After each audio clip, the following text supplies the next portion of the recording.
आज हम सत्रिया और बिहू नृत्य अध्याय को समझेंगे। ये कहानी है एक लड़की एंजेला की। वो ब्रिटेन के लंदन शहर में रहती थी। उसे नई जगहों पर जाना और नई चीजें सीखना बहुत पसंद था। आज हम जानेंगे कि भारत की यात्रा ने उसकी सोच को कैसे बदल दिया। परिवार असम पहुंचता है। खुशी का भाव। एक दिन एंजेला की माँ को एक काम मिला। उन्हें असम के नृत्य पर एक फिल्म बनानी थी, इसलिए पूरा परिवार असम आ गया। एंजेला बहुत खुश थी क्योंकि वो पहली बार भारत आई थी। उसे सब कुछ नया और सुंदर लग रहा था। बिहू उत्सव। तालियों के साथ ऊर्जा। असम पहुंचते ही वो बिहू उत्सव में गए। बिहू असम का बहुत बड़ा त्योहार है। ये त्योहार फसल कटाई से जुड़ा होता है। यहाँ लोग ढोल, बांसुरी और पारंपरिक संगीत के साथ खुशी मनाते हैं। एंजेला इन सब चीजों को देखकर बहुत उत्साहित हो गई। बिहू नृत्य और वाद्य यंत्र, नाचते हुए स्वर। एंजेला ने पहली बार बिहू नृत्य को सामने से देखा। लड़के और लड़कियां दोनों सुंदर कपड़े पहनकर नाच रहे थे। सबकी हंसी, ताल और ऊर्जा देखकर एंजेला भी मुस्कुराने लगी। उसे लगा कि वह भी उनके साथ नाच ले। उसने असम के वाद्य यंत्र भी देखे। ढोल, पेप्पी, काल, इन सब की आवाज काफी अलग और मधुर थी।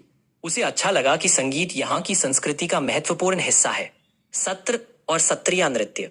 शांत, भक्तिपूर्ण स्वर। परिवार एक सत्र में गया। सत्र एक तरह का धार्मिक और सांस्कृतिक केंद्र होता है। यहाँ नृत्य, संगीत और भक्ति का अभ्यास किया जाता है। एंजेला यहाँ का शांत वातावरण देखकर बहुत खुश हुई। सत्र में एंजेला ने सत्रिया नृत्य देखा।